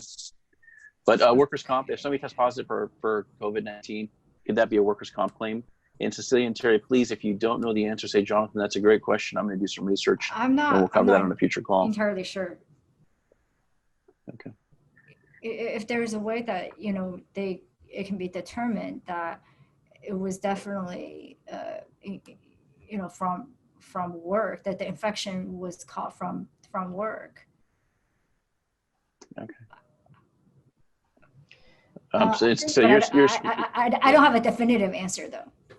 Okay, your screen's showing, and so if you want to respond to something static, we can go through the Q&A, and it's perfect to have the contact information there as we go. Jonathan, I have heard on that some of these questions are being diverted to their insurance carriers like TDIC and some of those. That's what I've heard. There's been a couple of things that I've read where some of those questions are being diverted. So it might be a resource if anybody can go through their insurance carrier for any of those conditions. They might be able to answer them. And one thing I wanted to bring up was anybody can contact me too. I have several forms. I apologize. There's just, I mean, we would be here for a week with everything that I've researched, but there are some forms and some information I can send that would be guided through, here's what you should have in front of your team, some of the suggested materials, and also the page that already had people sent to the employee rights poster that they should be. There's also some screening procedures with a really great looking flow chart from the CDA. So I've compiled several things. If anybody wants to reach out, I can send that to them with no problem, because I know the forms and some of that guidance just, it's all over the place. So it might be a good opportunity if anybody wants to gather that. Some of them don't necessarily have links, so I can, you know, send them if anybody wants to contact me. So Terry, pardon me, one more time then, what's the best way to contact you? You want to provide that in the chat or tell people right now? You're talking about going to your website, or do you want to, is now the time to provide your email? I put that in chat per Jonathan, your recommendation, but Terry at makconcepts.com, TERI is probably the best place to send that. And then I can tack on some of the forms and some of the information that everybody's requesting. Yeah, we put it in the chat a couple times. The information's on the screen. Cecilia looks like she's adjusting the screen so it shows those. We still have about 300 people here in the room. It's about 40 minutes past the hour. We'll run the Q&A for about 15 more minutes. There's a ton of great questions here, so I'm going to kind of not rapid fire, but we're going to go through these with a little more, you know, the most clear and succinct, but yet time efficient answers possible, Cecilia and Terry. And I do apologize for putting you in that position, but if you are here and you can get the C credit if you want to check out, we have now about 290 people. Here's a comment. It's kind of a catch-22 to have staff getting up to date while they are furloughed and not being paid by the practice. How do we have meetings? So Cecilia, if our employees are furloughed or they're laid off, how can we still have them partake in things like this? Zoom meetings and webinars, is it voluntary, or how are we doing the compensation? That'll have to be voluntary. Voluntary, okay. So, and I told a lot of people that if you want to direct your staff to me and say, you know, Jonathan's got some great content, you know, go ahead and take a look if you want. I do have more staff people coming on, and we're going to get some staff specific information and groups available as we go through this, because we might have another month of social distancing, and I am making a promise to try and provide as much great content as I can for as long as this lasts. So if it goes another month, then I'm going to crank away here in the home office and bring you guys more great speakers and great information. In order to obtain full forgiveness, you must hire back at least 75% of the staff, or at least 75% of the hours and payroll levels as of February 1st as that you had on February 1st. So if that person let 2 employees stay home, he will not qualify for full forgiveness.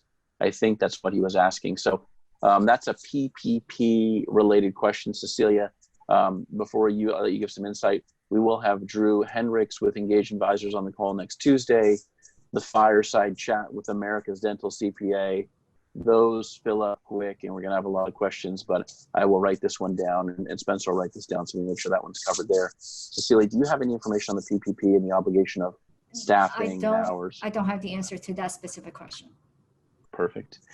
If we aren't cleared to reopen and we only have a day or 2 of staff prep before reopening, should we wait to call our employees back to work till we have the restart date from CDA? So, I'll say that not knowing the date, it's tough to plan for the wedding when we don't have a date on the calendar. So getting the people in place and getting the planning in place is going to be a little bit difficult.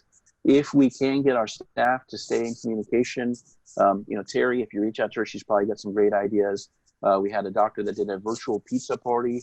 He sent them pizza, and it was totally optional for them to come on to a Zoom meeting to go through that virtual pizza party. So, keep the team engaged, make it fun, and then, point them in direction of resources. You can't force them to come on to calls and information like this. I do get a lot of emails from team members on the computer here behind me, and I'm setting up some content just for them. So, if you have a great team, they're going to want to stay engaged, and they care about the patients as much as you do, and they're going to want to be prepared when we come back online. So I guess without knowing the reopen date, it is really tough to prepare for the reopening. And once a date is set, some of these conversations when we invite Terry and Cecilia on and others are going to be much more targeted and pointed to work around those dates. If a dentist gets coronavirus during isolation, does he contact disability insurance, and does it cover? So that's a great one. Disability insurance, as most of you know, I have an insurance company that works just with dentists in their offices, the doctor's insurance broker, and that's the email address I use. Your disability insurance, if you have the inability to do chairside dentistry for any illness or ailment, you are covered under your disability insurance if you have a true own occupation policy. If you want more questions on that, or you want me to review your policy, go ahead and email me at the email address that you have there. So really quickly, I'm a full-time practice broker, but I've had the insurance company for about 10 years now. We insure dentists all over the country. I have not used this platform to solicit people to utilize either one of my services. I won't do that, but in the context of that question, I want to go ahead and give that answer.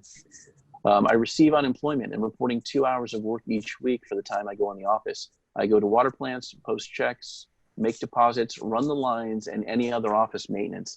It hasn't affected my unemployment funds. Is that not legal? Our office is completely closed. Cecilia, do you want to take a stab at that, or is that too? I think that's totally fine. Yeah, so they're collecting unemployment, but they're still going in and kind of maintaining the office and doing some of the functions as an owner of the practice. It's kind of a gray area, but I don't think that it's going to be anything that shouldn't be an issue. If your office is open and advertising, seeing patients, and people can see you there working, then you're probably going to have a bigger issue contesting that you were collecting unemployment and not deriving any income. I got the PPP loan. I only have a couple days worth of staff prep before we start. Should I wait to call my employees back till CDA gives the okay to reopen? Kind of covered that one. I apologize. I'm kind of reading these as we go. Recently got the PPP funding. Also received the EIDL grant shortly after. What do I do with the EIDL money now? Come on to the call Tuesday. We're going to have Drew Hendricks on, America's Dental CPA. That's going to be a great call, and he's going to cover a lot of that information. Spencer's going to write some of those questions down for us so we can make sure that Drew covers those. Where is the website that Spencer gave us? I want to make sure I wrote it correctly. Spencer's going to go ahead and put that in the chat right now. So if you look at your chat box, Spencer's going to tap that into the chat so you can see that.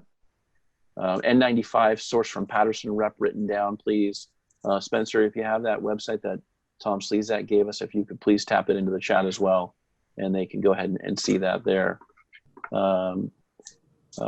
Very well said, Jonathan. Thank you, Dr. Harris. I appreciate it. I appreciate all the compliments that we're getting doing this. I truly want to do this for you guys, and it's been very, very rewarding for me during this time. How about air purifiers and extra oral suction systems, Terry? So yeah, the HEPA filters, there's one of my clients in Hollywood is using that. She was probably one of the first, this was weeks ago that I talked to her, what she was going to put in place. I like the idea of the HEPA filters. UVC lights are also something. This is nothing mandatory, could be very useful. And then of course the Isolite company on that is Zyris, Z-Y-R-I-S. Have not reached out to them personally, but you can get the Isolite. It's a 90% reduction of aerosol and spatter. So that might be something just to keep everybody safe. A couple, options out there. Again, I think those are good things to have in your practice. Perfect. And then if they want to get that brand name or anything specific, they can reach out to you. Excuse me. Cecilia has been kind enough to update that slide that you guys see in front of you. That does have the email addresses on there and the phone numbers and the domain, the website. So Terry and Cecilia are great resources. That's the reason that I wanted to have them on here today. Please reach out to them and they're going to help you guys out and give you great information. Nobody has discussed the N95 fit testing and training from a qualified trainer. This requires a health exam from MD and fit testing. So it must be suggested in an elective, not required by employer, or else all the NIOSH regulations apply. Terry, fitting for the N95? Yeah, there's in that one form that I'll send you guys, it does talk about, well, actually, I don't know that it actually talks about the fitting of it. But if I find something I can attach for that itself, I'm not that familiar with placement or how they're being trained to do that, but I like the idea of anything in the educational part that you can share with the team. And maybe just making sure they know how that it fits properly. I know there's enough that tells you how it's supposed to fit tightly and whatnot, but I don't have any information that I can share right now. I'll look into that though, because I have read something. Maybe I can attach it to the interim mask and face shield guidelines that the ADA has. Perfect. Cecilia, some people are asking you about the slides that you put up with I think it was 3 steps. Can you share that information if they email you and ask you for that? There's quite a few people saying, absolutely. Put up step 1 or step 2 again. I'm not putting them up right now, but maybe you can share that information or they can call or email you. Yeah. What if your employee does not want to return to work because she's fearful of the virus? Would it be inappropriate to respond with, you have to do what you think is best for you, but unfortunately I'll have to report to the unemployment office that the position reopened and you declined it. And I also cannot promise you that a position will be available whenever you are ready to return to work. Cecilia, you want to take a stab or plead the fifth? I think that's perfectly reasonable to do. But I can't give a definitive answer without doing more research. Yeah, I think the context is jeopardizing their unemployment by letting, the employment office know that that position was made available again. And then there's no promise that you can hold their position in the office because obviously you have to run a business and get someone else to fulfill those duties. It's going to be an interesting dynamic. But I think, Cecilia, if you want to do some research on that, maybe you can cover that more specifically on a future call. Sure, absolutely. And these are things that should be covered in your employee manual. Okay. And somebody asked again about getting employees engaged while they're furloughed and asking them to do things. Dr. Robert, I apologize, but we did kind of cover that. We can't make them do anything if they're not being paid. But, one of the things that I'm providing here is you can direct them to some resources. There's plenty out there. I'm not the only one, but you can direct them to some resources. And maybe through Facebook messaging or Instagram, you can say, hey, I partook in this information. It was fantastic. Maybe it's something you should look at just as a friend. But again, I guess we can't dictate what they do while they're furloughed or unemployed during these times. Thank you. I just went to the CDA website and they do not recommend a separate COVID consent patient form. And so there's been a couple of those where I guess the CDA, California Dental Association, we have people all over the country on this call and still about 250 on the call. And I appreciate that. As far as the recommendation of a separate COVID consent form, do you, from a legal perspective, do you think that they should rely on their state dental association or they should take measures to protect themselves as thoroughly as possible in spite of what they're saying? You have to take the measures what you think is important to protect yourself as an employer and as a business owner. Perfect. There are certainly potential, HIPAA issues But if the patient is willing to waive and sign these forms, then it just depends on how it's worded. The consent form is worded. Okay. If people have a question on that, they can reach out to you. I don't want to inundate you. I know your phone's probably going to ring nonstop the rest of the day, but people can share that information and they can ask you via email and reach out. And if you don't feel comfortable taking that risk, then don't have it. Don't have those forms for your office.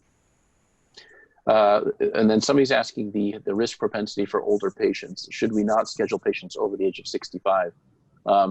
It is precarious that you have a higher propensity for infection in different age bands. We did cover that. It's going to be what you choose to utilize. Cecilia, do you take on any more liability by having those patients into the office?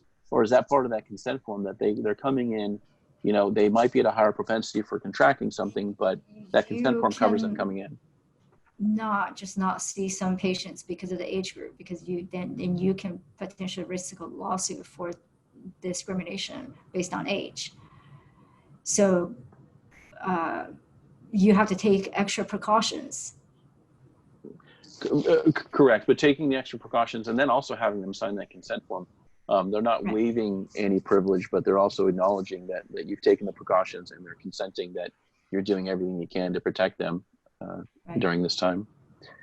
Tom states like the Patterson, Tom, the Patterson rep, was able to come on and say, Patterson has used a source for KN95 masks so that our technicians can continue to serve our clients in a safe manner.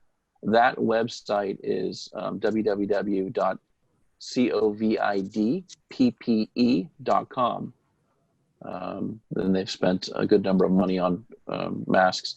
$2,500 for 500 masks, so it looks like $5 each. I don't know if Spencer, you can see that web address. You can put it into the chat. It's the covidppe.com domain name. We still have 250 people on the call. We still have about 40 questions here. I don't know if we'll cover them all. I appreciate the time of the two of you. Let's just plan to go, if it's okay with the two of you and Spencer, for about 5 more minutes, and then we'll do a quick wrap up, and we can definitely, table some of this stuff for a future call. Is that okay with you guys? Sure. Yeah, sure. All right. What is the brand name of the ultraviolet lights? Terry, I think you gave that. If you could give it again, please. Yes, it's ZYRIS, Xyrus. And then repeat the name of the air filter. Okay. The isolite and the on the HEPA filter, UVC light company, but that is actually the isolite, the Xyrus company. Okay. Front desk wants to stay on unemployment. What if I replace that with somebody else? We kind of covered that. Tom is saying that his supply company, Patterson's, put together a customer toolkit for clinicians returning back to work. It's a bunch of information. There'll be a lot of people disseminating toolkits and packages. I'm sure that Terry's going to have, a return to work, some great ideas and a great package for you guys. So reaching out to people and getting different ideas is definitely going to be good. One of my assistants won't be able to come back, says Laura, because she needs to take care of her children. She is taking unemployment benefits for now. Do I need to pay her with the PPP loan, even though she is not able to come back to work already? I already received the PPP loan on the 20th. So Cecilia, this is a person that could come off of unemployment and utilize the PPP for child care, to take care of a sick child at home. Do you have any comment on that, or too complicated? Well, with the office not being open, okay, you mean to use the PPP loan to pay sick leave? Yeah. So in other words, child care, one of the acts where they're able to extend sick time to take care of a sick family member. So this person, in lieu of coming back to the office and in lieu of taking their unemployment, is going to get paid under a Family Paid Leave Act. Okay. So in other words, not staying on unemployment, but coming back, but then leaving immediately, essentially, to be on the Family Paid Leave Act. I will need to do a little bit more research before I can answer. Okay, that. Perfect. So yeah, I appreciate so much the two of you coming on and doing the research to answer these questions in the future, because it's going to be a lot of this stuff is kind of a work in progress. Do we have a date to go back to work? So, you know, at this point, I'm going to go ahead and say a few things to kind of wrap this up. You guys have that Q&A box in front of you. If there's something really important that we missed, Terry and Cecilia, you know, go ahead and say, hey, I want to cover this one really quick, and we can do that. But that being said, we've gone this call almost 2 hours. We still have 250 people on here. I definitely appreciate everyone coming on. I did get a lot of emails about future suggestions for things that we want to discuss. These calls have been fantastic. With that being said, I want to go ahead and pass it off to each of these people for about 20 seconds to say goodbye and make some quick comments. And that's going to be Spencer and Terry and Cecilia. So I want to go ahead and start out with Terry, if you can give some words of advice in the next 20 seconds before we wrap this up. Sure. You know, my words of advice right now are just to, going back to the PowerPoint, just communicate right now. Get as much in your toolkit so you have a plan. Not only your patients, but your teams are going to react positively to get things back to your new normal with more communication. And there's far more we can talk about that in regard to tools and whatnot in order to make that happen. But just arming everybody is probably the best thing that you can do.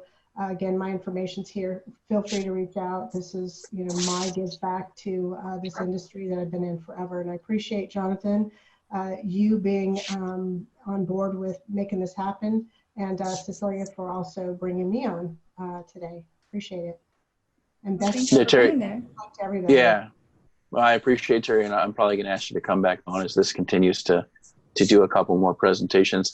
Spencer Wesley with Engaging Buyers. I did apologize. I kind of put him on the spot without expecting, saying, Spencer, do you have any questions from the chat? So my fault. But Spencer, if you want to, have some parting words of wisdom for everyone and say a few things, and then we'll go over to Cecilia. Yeah, I appreciate that. No, trust your gut. At some point here, I think maybe it was Cecilia who said, or you know what, I don't know if it was Terry, who said, do what you're comfortable with to some degree. Obviously, that is oversimplifying everything. But at some point here, don't jump into water that you're not comfortable with. And other than that, there was just so many questions that'll be fairly appropriately answered, and probably the best source of that, a lot of these tax and payroll questions will come from Drew Hinrichs on Thursday. So stay tuned for those emails for that invite. Stay safe, everybody. Definitely. And Spencer, I appreciate, while you guys were all watching this, he's got carpal tunnel because he's been hammering away in the chat and answering questions and redirecting people and helping me out. And I can't thank him enough. And Cecilia, we definitely want to have you back. You've been a great resource and a good friend to me. Do you have any parting words for these people while we go through these trying times? Thank you. Yeah, absolutely. So I'm happy to be a resource to all of you. Thank you again for having me on today. The consent and waiver form, feel free to contact me I'm happy to send that form to you guys. This you guys are not back to work yet. This is a good time to strategize and formulate a plan that you think is best for your office.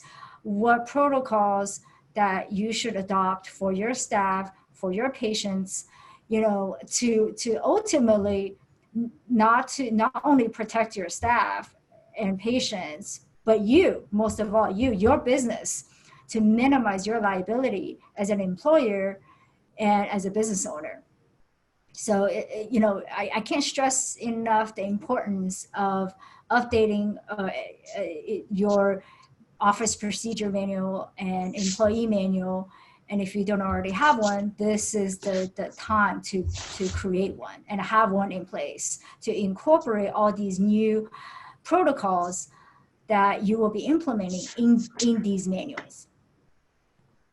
Perfect. And, Cecilia is definitely available. I definitely wouldn't mind lighting her phone number and her email address on fire. And the same thing with Terry. You have that information there on your screen. There was a lot of great questions today. There was well over 100 questions in the Q&A. There was a lot of questions in the chat. There was a lot of things that unfortunately I wasn't able to specifically address. You guys all have my email address. Please feel free to reach out to me.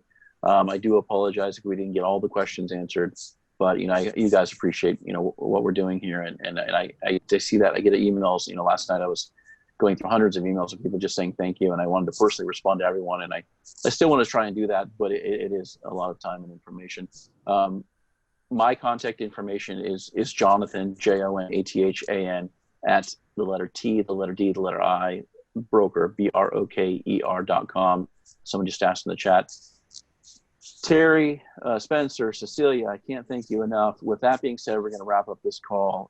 And my wrap up again is, you guys, this is a trying time. We're all going through this together. These calls are meant to bring some community and some conversation so we can all, work through this and communicate together.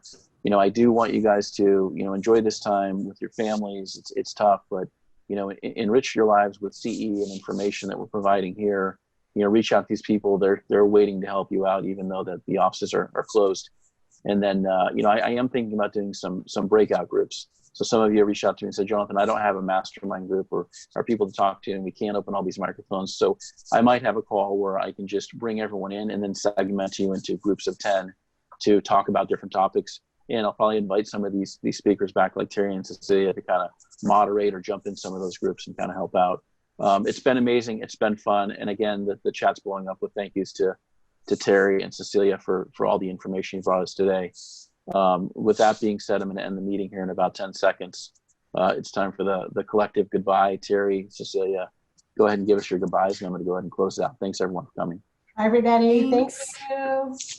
Thank you so much. With that being said, I'm going to end the meeting, and I appreciate you all. Thank you.